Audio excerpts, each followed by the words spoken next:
Good morning, greetings, and welcome to The Bright Side, your nutritional program dedicated to the understanding of the vast world of nutrition and nutritional supplementation. I'm your host, Pharmacist Ben, nutritional pharmacist from Boulder, Colorado. I use nutritional supplements in my practice where other healthcare practitioners use toxic pharmaceutical drugs and sometimes deadly medical procedures. If you suspect that there are natural nutritional roads to your vitality and health and well-being and to addressing your health challenges, whatever they may be, but you don't know where to begin, you have come to the right place. As you listen to The Bright Side every day, you are more and more in control of your body. You are more and more knowledgeable, and you know you can overcome any health challenge. That is why we are here every day on The Bright Side, helping clear up the sometimes confusing world of nutrition and nutritional supplementation. Over the last 31 years of practicing pharmacy, I have seen drug-free recoveries from diabetes, hypertension, obesity, skin diseases like psoriasis, eczema, rosacea, acne, digestive ailments, autoimmune issues of all kinds. Recoveries that by the standards of modern medicine can only be called a miracle, but what is in the world of the body, what is in the world of biology, standard operating procedure. Because the human biological system is a healing system, it's a regenerating system. It is designed divinely to heal and renew itself on a moment-to-moment basis. And while some folks may call that a miracle, it really is just the way the body works. If you have questions about health, nutrition, prescription drugs, if you want to wean yourself off your meds and get on a good nutritional supplement program, we are here for you. We want to be your go-to source, go-to resource for all things health and nutrition. If you want to get yourself off your meds or get a loved one off their meds and you want to replace the medication with a good nutritional supplement program, 844-236-6010 is our number. We can help you do that. If you have questions about the longevity products or the truth treatment products or a comment or success story, 844-236-6010 is our number on The Bright Side. If you want to purchase any of the longevity products you hear advertised or recommended, or if you want to sign up to join the Bright Side Ben team and start yourself a longevity business, earn thank you checks associated with having your own business right off your home office, or if you so desire, just get your products at the wholesale price. Call 866-735-2470, 866-735-2470 for a one-time $25 fee. You can be in business. If you're an entrepreneur, it's an ideal way to start a business in a box, basically. For a small fee, for a $25 fee, you can just get products and at the wholesale price and resell them retail. Or if you just want to get your own products at the wholesale price for a one-time $25 fee, call 866-735-2470 or sign up off our websites, brightsideben.com, pharmacistben.com, and criticalhealthnews.com. Also want to remind you to check out our Truth Treatment products at truthtreatments.com. Our Truth Retinol 5% gel, perfect for dealing with dark spots or fine lines and wrinkles. Wonderful anti-aging. Do you know retinol is also anti-cancer, anti-precancer, and it's even used as chemotherapy for certain forms of cancer. Vitamin A is a remarkable vitamin. It's an intelligent vitamin. Vitamin A knows whether a cell is growing too fast or too slow, dividing and doing its business at a pace that's too rapid or not rapid enough. And vitamin A normalizes the rate of growth. That's why vitamin A is anti-cancer. It'll slow down the growth of cancer. And it is also anti-aging. It will speed up the activities of a cell depending on what needs to happen. That's the intelligence of the divine force as it manifests through vitamins, through trace nutrients, through all kinds of natural compounds. Yet we seem obsessed with this crazy drug model, this crazy pharmacomedical model that will be looked upon 100 years from now or 200 years from now, will be looked upon the way we look at middle-aged medicine, where they used to bleed you to get you better, or where they used to I don't even know what they did. They used to blame illness on little elves that shot arrows at you. Literally, this was the known cause of disease in the Dark Ages, the low Middle Ages, I guess, up until the Enlightenment, or up until maybe 1200 A.D. It was known that disease was caused by little elves that shot arrows at you. Today we know that it's germs, or we know it's genetics, or we know it's viruses. And this brings us to what we were talking about yesterday. We talked yesterday about how melatonin, one of the all-time great vitamin/hormones, it is a vitamin there are researchers who believe it's like a vitamin. They call it a vitamin and a hormone. At least it has some vitamin-like effects. It's non-toxic, basically. Pretty much. I don't know of any toxicity associated with melatonin. And it has been used, everybody knows it's used for sleep, but it has been used very effectively, and it is being used very effectively by hip practitioners and patients to treat digestive health issues because melatonin is mostly a digestive hormone. Most people don't know that. You know that because we've been talking about it now for a week or so. Most people don't know melatonin is mostly a digestive hormone, at least in terms of its concentration. There's way more found in the digestive system than is found in the pineal gland. It can help you with heartburn. It can help you with gastroesophageal reflux disease, and it can help you with ulcers too. Ulcers are a fascinating subject. I remember when I graduated pharmacy school in 1986, hard to believe, and I went out to work in drugstores. The best-selling drugs, the biggest selling drugs were Zantac and Tagamet. And I counted out, I remember every day I would count out probably 20 or 30 prescriptions for Zantac or Tagamet, 100 tablets, and they would go for about, this is 1986, they're probably going for about $70 or $80 for 100, which was pretty darn expensive for back then. And then all of a sudden, nobody's buying Zantac and Tagamet anymore. And Zantac and Tagamet have fallen off the list. Basically, today, you don't really hear too much about Zantac and Tagamet. Because as it turns out, it isn't an excess of acid that causes ulcers. Zantac and Tagamet are antacids. They're high-tech antacids, if you've ever heard of those drugs. Cimetidine is the name for Tagamet. They probably call it cimetidine now. That's the generic name. And then ranitidine, that's the generic name for Zantac. Tagamet was old school, and then Zantac came out, and Zantac was kicking Tagamet's butt. We were selling so much Zantac. I actually went and applied for a job with Glaxo, which was the company at the time that was making Zantac, because we were selling so much of it. I figured I might as well be a salesman. And they told me that I didn't want to be a salesman, and they were right. I didn't want to be a drug salesman. But I actually did apply to get a job at Glaxo because I saw how much Zantac we were selling. Anyway, you don't hear too much about Zantac and Tagamet today because today we know it's not too much acid that causes ulcers. It's this bacteria that's called H. pylori, which many of you have probably heard of. H. pylori, by the way, has also been associated with infections of H. pylori has been associated with rosacea. The story of how H. pylori finally got the credit for being the cause of ulcers rather than acid is a really interesting story. It's a textbook case in what's wrong with the medical model, what's wrong with really the scientific model in general. Thomas Kuhn, the author of The Structure of Scientific Revolution, said, "Science progresses funeral by funeral, meaning the old guard had to die out before new ideas could take place. New ideas are never welcomed in the mainstream." Arthur Schopenhauer, famous philosopher from the 1800s, 1700s actually, he said that new ideas are first laughed at, then they're violently opposed, and then they're finally accepted. And that's the pattern of new ideas. That was the pattern of new ideas in 1700. It's still the pattern of new ideas today. And nothing exemplifies this more than the story of how H. pylori came to get the credit for being the cause of ulcers. Throughout history, there have been various ways to treat ulcers. By the way, ulcers, the term ulcers, is kind of a generic catch-all phrase. The technical term for ulcers is peptic ulcers. Peptic ulcer is an ulcer of the digestive tract, from the esophagus to the intestine. There's three kinds of ulcers. You have three kinds of peptic ulcers, three kinds of digestive tract ulcers. You've got one, an ulceration that can occur. An ulceration is a wound. An ulceration is like a little pit that forms, a damaged tissue, an erosion of tissue. So there's three types of these ulcers. You got the ones that occur in the esophagus, esophageal ulcers. Then you have, Barrett's esophagus is one of the worst of these, and it can be super deadly esophageal ulcers. Esophageal cancers, which can come from esophageal ulcers.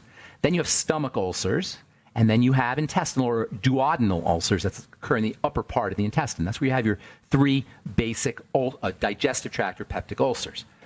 You can tell you have an ulcer if you have pain right around 2 to 4 hours after you eat a meal. If you start to get this really terrible burning pain, that's the acid hitting the wound. Not good. Hydrochloric acid, and you can just imagine, right? Hydrochloric acid and wounded tissue, not good, and it doesn't feel good. Interestingly, duodenal ulcers can be relieved by eating more food. Kind of shuts off the acid production at that level. And then gastric and esophageal ulcers, they're made worse by eating food. All right, we'll continue when we come back from our break. I'm Pharmacist Ben. 844-236-6010 is our number. You're listening to The Bright Side. We'll be back right after this. Okay, we are back on The Bright Side. I'm Pharmacist Ben. Got lines open for you at 844-236-6010, 844-236-6010. If you have questions about anything we're speaking about here today, melatonin, serotonin, ulcers, if you're dealing with a stomach ulcer, or if you have a success story you'd like to share, how nutrition has helped you if you had a stomach ulcer, if you had any other health challenge, 844-236-6010 is our number on The Bright Side. Please check out our longevity products and sign up to join the Brightside Ben team off our website, brightsideben.com, pharmacistben.com, and criticalhealthnews.com. All the longevity products are up. There's also a join the team now link that you can hit, a button that you can press to get on the Brightside Ben team for a one-time $25 fee. You can start a longevity business and earn all the benefits associated with having all the tax benefits associated with having your own business, and help spread the word about the power and the importance of a good nutritional supplement program. So, back to our story about ulcers. It was, when I graduated pharmacy school in the 80s, it was well known that it was acid and stress that caused too much ulcers. Up until maybe the 1970s, they didn't even use drugs. They used surgery. Up until the 1960s or so, it was basically a surgical solution. The only solution for ulcers was surgical. In the 1920s, they used to pump milk through your nose. That was the doctor logic to neutralize the acid. I guess that would work. I don't know.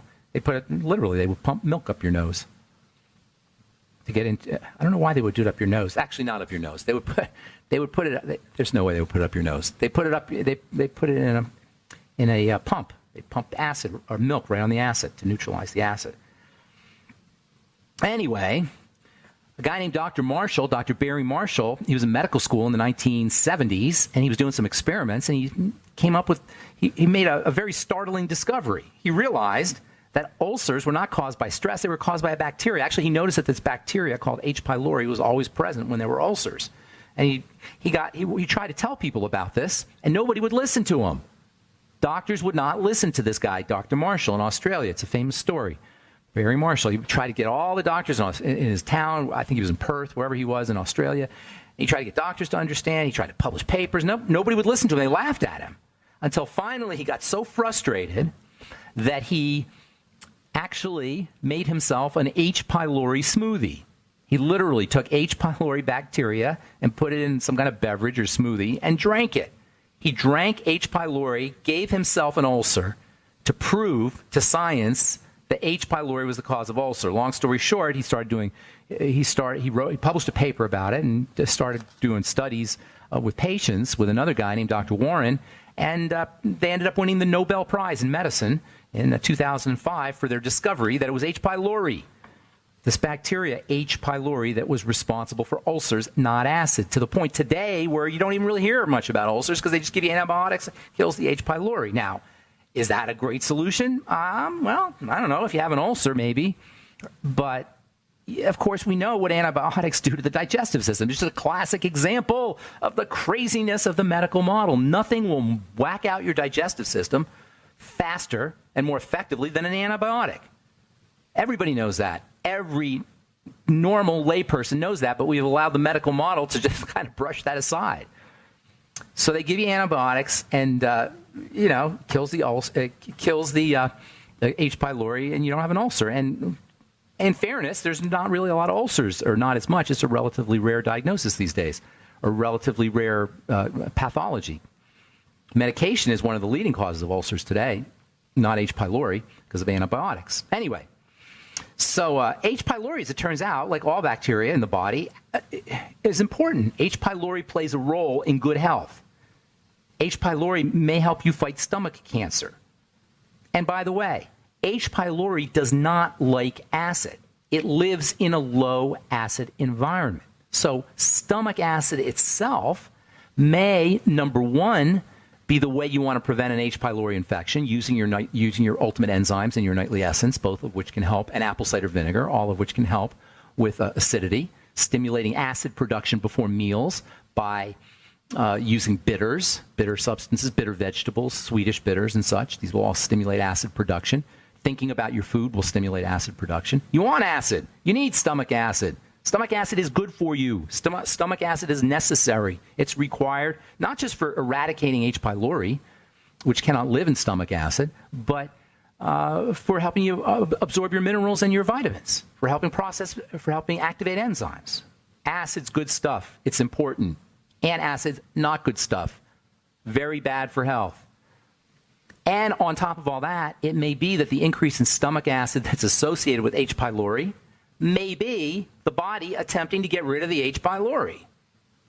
That may be the excess stomach acid may actually be one of the body's adjustment mechanisms. The body is always adjusting. That's the thing about disease. It's what we call diseases and symptoms are the body adjusting. What we call symptoms, the inflammation and the stomach acid and the rashes, the psoriasis, what we call symptoms could just be the body adjusting, could just be the body trying to take care of the problem. And then we go with the pharmacomedical model and we say, oh, we know better than you, body. We'll just cut this thing out, or we'll just drug this thing, or we'll just electrocute this thing. And the story of this of the relationship between H. pylori to disease is like a poster child. It's like an icon for what's wrong with the pharmacomedical model. If you have an ulcer and you take antibiotics and it goes away, well, nobody can argue that that's not a good thing. However, what you want to make sure you're doing is taking care of your digestive system in the first place. And if you do have an ulcer and you need antibiotics, making extra sure you take care of your digestive system using nutrition and dietary strategies afterwards. So, H. pylori, if you have any issues with GERD or H. pylori, there's lots of things that you can do in a non-medical fashion. For one thing, probiotics, good bacteria, can help balance out bad bacteria. So that's the first thing you want to do, is get yourself on the nightly essence. Start eating fermented foods, fermented vegetables especially. Fermented vegetables do all kinds of, they don't just give you the bacteria, fermented vegetables. Fermented vegetables give you broken down nutrients in the vegetables from the bacteria. Bacteria process nutrients in the vegetables, so they make the nutrients more accessible to the body.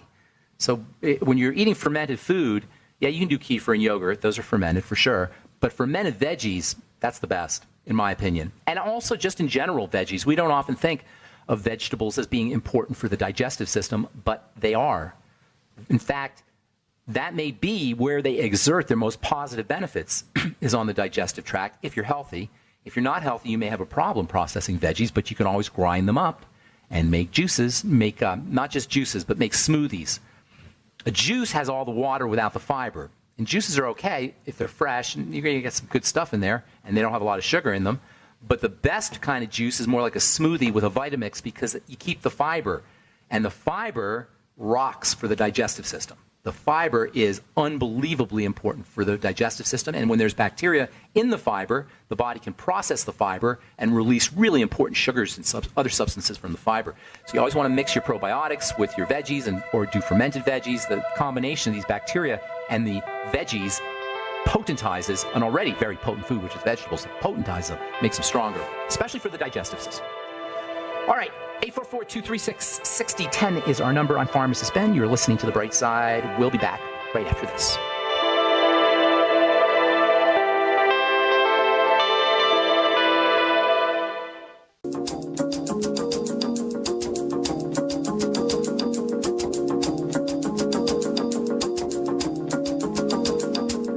Okay, we are back on The Bright Side. I am Pharmacist Ben. Thanks for listening. We're on the air Monday through Friday, 8 to 9 Pacific, 10 to 11 Central Time, 24/7 on benfuchsarchive.com and benfuchsarchives.com and brightsideben.com.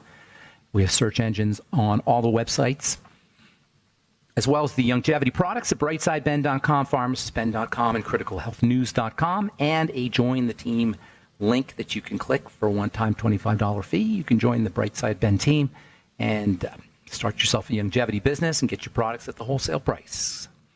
You can call 866-735-2470 if you want to speak to a real live person, or just hit the Join the Team link at brightsideben.com, pharmacistben.com, and criticalhealthnews.com. Okay, so our number 844-236-6010. And we have lines open. We'll get to you here in just a moment. From Vanderbilt University Medical Center, published in this week in the journal Nature Medicine. For the first time, researchers have figured out a way to starve cancer. Quote, researchers at Vanderbilt University have demonstrated for the first time that it is possible to starve a tumor and stop its growth with a newly discovered small compound that blocks the uptake of glutamine. This is so interesting. Every once in a while, I'll hear somebody tell me about the problem with this wonderful amino acid, glutamine. Usually it's a medical doctor. There's one in particular, I won't mention his name, and he thinks glutamine... He has a problem with glutamine because he says it feeds cancer, which of course it does, because everything feeds cancer, because cancer is a monster that eats everything. Glutamine is very important for growth. So this doctor's logic is you shouldn't use glutamine because it feeds cancer cells. Well, that is the stupidest thing I've heard in the world of nutrition, or at least it's tied for the stupidest thing, because I've heard a lot of stupid things. The body needs glutamine. You don't rob the body of an incredibly important nutrient, incredibly important amino acid, unbelievably important for the immune system to fight cancer, as well as the digestive system, for zillions of reasons. Glutamine is, we haven't talked about it in a while, maybe we should. It's one of the all-time great amino acids for many, many reasons. Does it feed cancer? Yeah, it feeds cancer, because everything feeds cancer. Does it stimulate cancer's growth? Well, if you have cancer cells, maybe, but the answer is not to stop the glutamine. It's to figure out why your body's so freaked out, why your cells are freaked out that they've turned cancerous, and then to eliminate that. Not to rob your body of a critical, vital, important nutrient, in my humble opinion. Anyway, that's the strategy that doctors like to use. And so now they've come up with a protein that will actually block the ability of a cancer cell to use glutamine. Whatever. That's not what cancer is about, people. Cancer is about a body/cell system. And I'll just say cell, because all cancer is cell cancer, that is stressed out.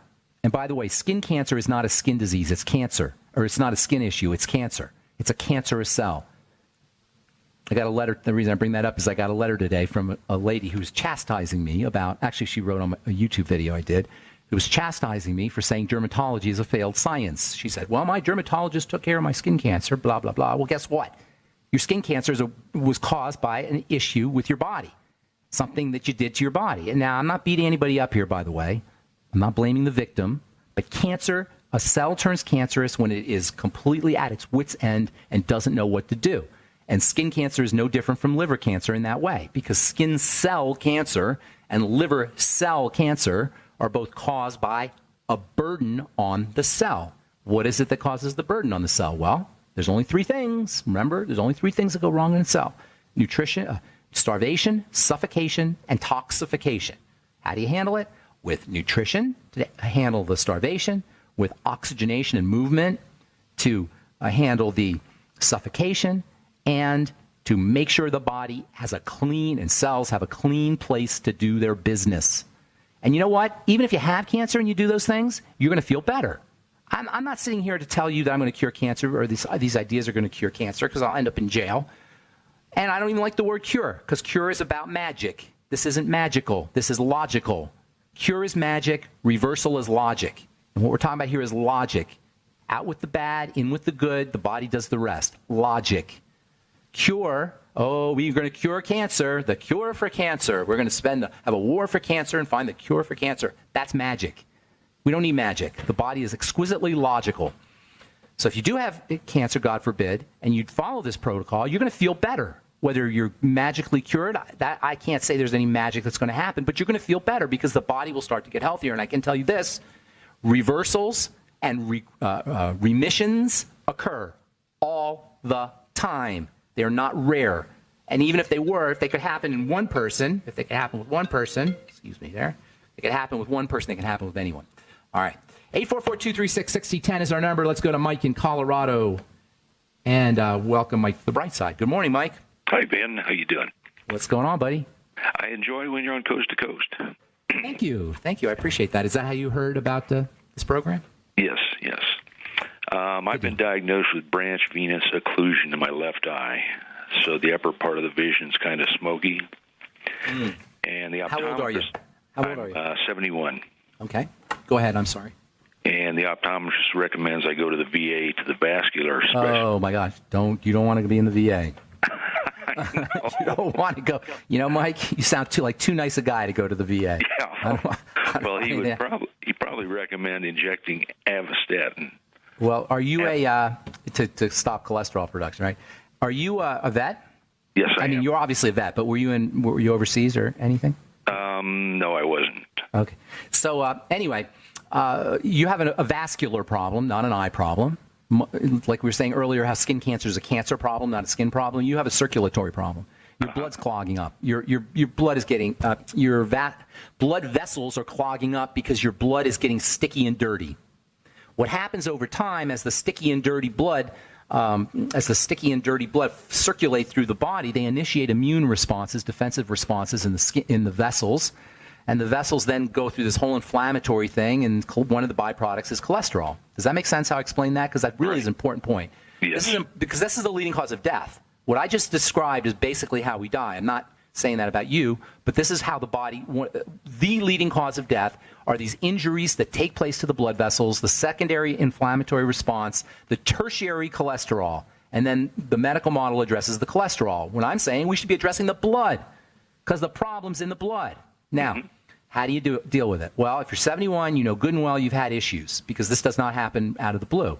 Now, they may have been subtle. You sound like you got a lot of life energy there, so I'm not saying you're a sickly guy in any way, so they may have been subtle, but you got to address it at that level. Now, if you're already into occlusion, you may want to do some, I don't know, if you're already into where there's a problem, you don't want to go blind, right? So you may need some medical intervention at this point. And this is where medicine, by the way, excels, is after we've been mucking up the works for a long time, medicine can do certain things. And we got to give credit where credit is due.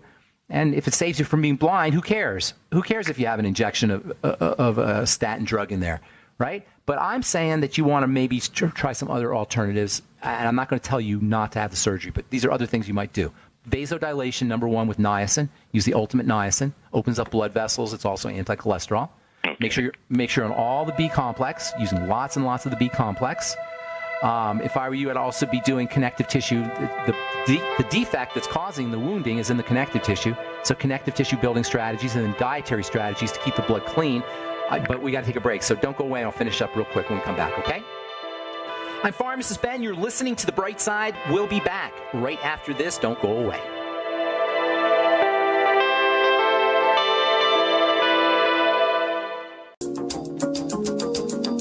Okay, we're back on The Bright Side. I'm Pharmacist Ben, talking to Mike in Colorado. Where are you in Colorado, by the way? Longmont. Oh, nice. And we haven't met, you and I? No, I'd like to meet you sometime. Yeah, I do talks at Tom Chenault's place every once in a while. Do you know where that is, the longevity facility on 17th? Oh, yeah, I do. Yeah, Great. You should come by. You should go say hi, and I do talks every once in a while, so you should kind of get on the calendar. Good. I just got turned on to that place about 6 months ago. Oh, they do great work over there, and they have. Are you in the longevity business? Are you doing longevity? No, not yet. Well, you might want to check it out because it's right next to you, and they do all these inspirational talks and motivational kinds of things, and they talk about sales and teach you about different life strategies, and it's just a really cool place. He's got a great library over there, and he's a cool guy. He's an amazing man, actually, a really amazing man. So you might want to pop in there. They're there. I will. They're there pretty much every Saturday. I know. Great. All right. So so occlusion. Now, one more thing. Occlusion, he showed me my retina.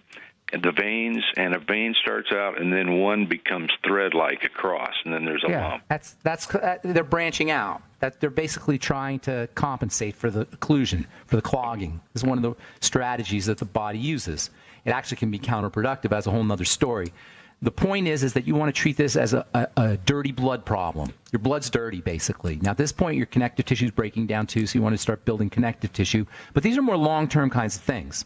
You know, if you already have that kind of, if there's that kind of occlusion in the eye there, you don't want to go blind, and you may need medical intervention. So I want to be very clear about that. But for more long-term, you think vasodilation with the niacin. As I said, that means blood vessels opening up, helping blood vessels open up, helping the body process sugar, which is a main blood toxin, and avoiding sugar. You got to be treating yourself like a diabetic, which you very likely have blood sugar problems. you're dysglycemic. I don't like the word diabetic. You're dysglycemic. You have messed up blood sugar. So treating yourself that way with chromium, vanadium, the sweeties, laying off of sugar and bread and pasta, improving your circulatory system by moving the body. These are all generic strategies that we all have to do because your breakdown is generic, and it's behind all chronic health challenges are circulatory problems. Basically, you have a circulatory problem, and it's the same for somebody who has arthritis or autoimmune diseases or really any health challenge is going to involve the circulatory system because while all disease is cell disease, all cell disease is preceded by dirty blood. Those are our mottos here on the bright side. All disease is cell disease, and all disease is preceded by dirty blood. And that itself is caused by digestive issues and toxicity. Mm-hmm. All right? So I know that was fast. If you want more information, shoot me an email, and then put your phone number in there, and I'll get a hold of you, and hope I get to meet you one of these days. Okay. I've been trying to email you, but it won't take. I don't know what I'm... Ben@ksco.com. Try it again. Ben@ksco.com. Yeah, give me some time to get back to you. Thank you so much, Mike. Right. Take care, man. God bless. You. All right, Lynn in New Jersey. Good morning. Welcome to the bright side. Hi, Pharmacist Ben. Hey, Lynn. Hi. I'm calling because I'm helping a lady. She's in her late 60s, and she said that she's had insufficient hormone production her entire life. The doctors, of course, blame her pituitary gland. And so she sent me her blood work, and it shows she has low cholesterol. And the one doctor said that her cholesterol is fine, and the other one actually said that it's on the high side. That's all nonsense. It's like the three blind mice. You know, that's why I can just picture it in my head. It says it's low. It doesn't even matter. How is it? It doesn't matter. She needs to be sending her body signals it needs to grow. That's what's happening. Her body doesn't think it needs to grow. Now, she's 61. Yeah, her whole life, too. I know, her whole life. Because nobody told her. They blamed her. They blamed her structure, her makeup, her composition, instead of blaming how she lived her life. I don't want to say blame. Instead of approaching it as a lifestyle issue, they approached it as a structural issue. She's got to send her body signals that it must grow. If the body does not have the signals to grow, it isn't going to grow. The body is very economical. It conserves all the time.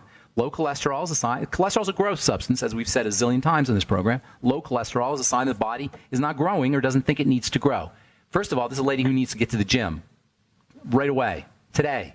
Somehow send the body signals it needs to grow. Now, don't overdo it the first day because she probably never, hasn't done. I bet she has never worked out. She's definitely not an athlete or anything like that, right? You know what? That's one question I haven't asked her. But she's probably not put her. Definitely not. She hasn't sent the body signals that it must work. Get a rebounder. Have her jump up and down. She may want to start off slowly. She's got to send the body signals. Now, it's not enough just to send the body signals. Okay, building is a question of stress, some kind of strain on the system, in combination with rest. I call that exarrest, because the rest is just as important as the strain, and then nutrition. So make sure she's working out a little bit, and then after she works out, she does all of her Mighty 90 essential nutrients, especially protein, especially the B complex, essential fatty acids, good fat. Stay away from sugar. If she's a sugar eater, she very likely is. If she's a sugar eater or a bread eater, that kind of thing, pasta eater, rice, potatoes, those kinds of foods, stay away from those. Nothing that makes her blood sugar drop. She wants you know what? You'll love this. Yeah. Her doctor told her to stay away from chicken, eggs, and dairy because they're undigestible and are high allergens for most people. Well, so that may be true. That may be true, but that does not mean that she should not be eating protein. She's got to find a protein. I don't know. She may not be digesting her meat. Meat's a little bit difficult to digest, and if she's had pituitary problems and hormone problems, she's very likely not producing enough stomach acid, or she's got low gut motility, or her digestive tract's not moving correctly. Then there may be a point to that. Do smoothies, juices, break down the food, liquid protein like bone soup. That's one of the neat things about bone soup is it's liquid protein, so you don't have to do the digestive work. Hey, I got a ton of calls here. I wish I could give you more information. There's lots more I could tell you, but the main thing is you've got to put some stimulus into the body in conjunction with rest, extra-rest, and a good nutritional supplement program, building supplements. Pretend she's a bodybuilder. Make her into a bodybuilder. That's the advice I'd have for you. All right, I got to go, Lynn. Yeah? You one more? I want one more thing for you. Okay. She's on transdermal estriol, estrone, progesterone, and testosterone cream. Were you trying to depress me dangerous? here? That's the worst thing they can give her. The worst. Because Even the though body's not going to be able to process any of that stuff. It's just jacking up a system that doesn't want to be jacked up. Okay, so it's okay for her to get off that then. I'm not going to tell her it's between her and her doctor what she does. If you go to a doctor, as much as I'm not a fan of doctors or doctoring, I don't want to say individual doctoring, I would never tell you if you're working with a doctor to do something unilaterally without him, because you're going to him. You're paying him. Right. And I know I would be ticked off if I'm trying to take care of somebody and then somebody else comes along and tells them to do the opposite. I'd be ticked off. I wouldn't do that and I wouldn't do that to any other healthcare professional. I never do. But with her doctor, she should say exactly what I just said. You don't want to jack up a system that doesn't want to be jacked up artificially with pharmacological hormones. You're just playing with fire. You want to build the system and let the system stimulate itself with exercise, rest, and good nutrition. I want to get a couple more calls in. God bless you, Lynn. All right, let me see if we can get Jennifer real quick. Been holding on a while. Good morning, Jennifer. What's up? Hi, Dr. Ben. I'm so happy to talk to you. What's going on?